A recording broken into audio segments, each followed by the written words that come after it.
of such experience and forward thinking fellow panel members and moderators, and we would like this to be a very forward thinking seminar. By probing the experiences of all the panelists since the UK launch of our PRS 505 product, just in case you haven't seen it, by one now at Waterstone, and the launch of Waterstone's ePUB ebook store 6 months ago, by probing this experience, we'll doubtless find there are some questions which have no easy answers. But we also hope that we will tease out some illuminating insights into digital reading and publishing. And we hope that this illumination will help us see through the current macroeconomic murk to some future opportunities which are driven by new consumer habits. But before the future, as is implied by the title of the presentation, let's quickly review a brief bit of history. So, Sony's history in the sphere of digital reading devices is longer than some of the members of this audience may realise. We have over 7 years of experience in both device creation and also in ebook format creation, development, and perfection. We first launched the EBR 1000, the so-called Libre device in Japan in 2004.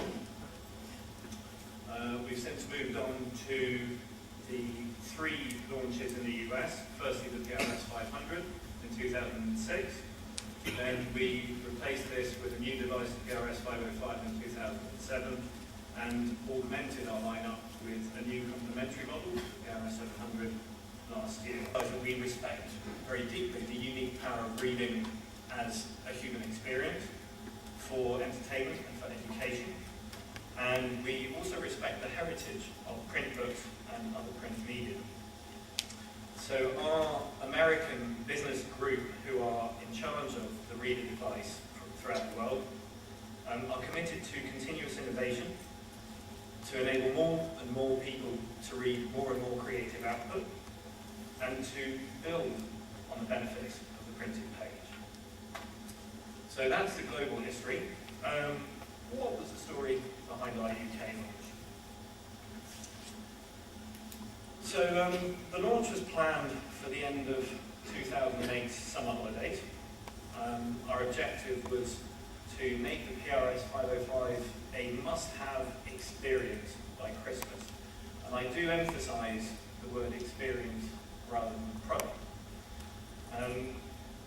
The device needs great content and a great service to truly bring it to life.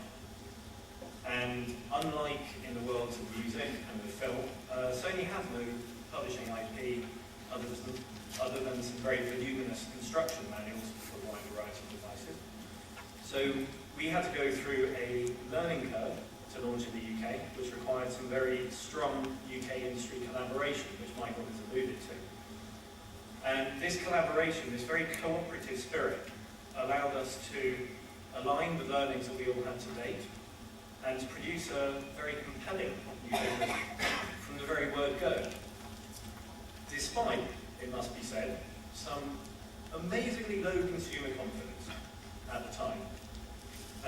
This slightly depressing chart, which was one, unfortunately, we didn't have the precedence to read in advance. It comes from the European Commission's Eurostat service, and it's an index of the level of consumer confidence in the 27 EU member states at the time of our launch. And you will see from the little red circles that at the time we launched our device in the UK market, consumer confidence was marginally lower than during 9/11.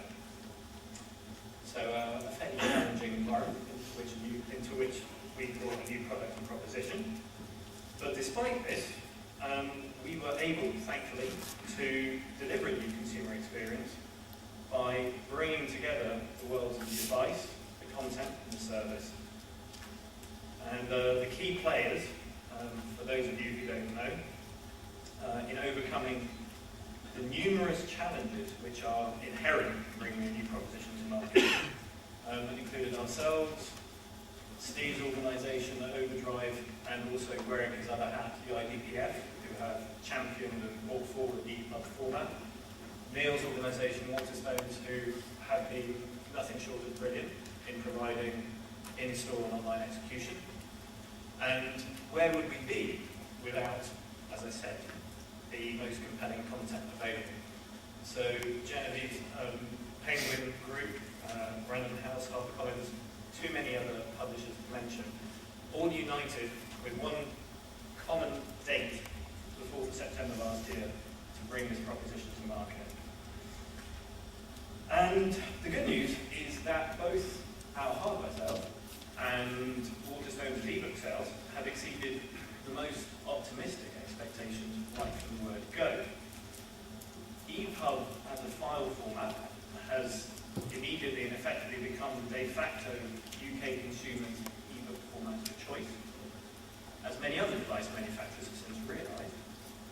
And the net result of this is that we had what I tried to call a nice headache, which is we didn't have enough hardware to sell, and Nicole's organisation needed to get a lot more ebooks very quickly to satisfy the rapidly growing demand from consumers. So the end result is, I'm pleased to say, was that we did indeed make reading a must-have experience for the UK consumer for Christmas 2008, thanks to everybody's collaborative efforts.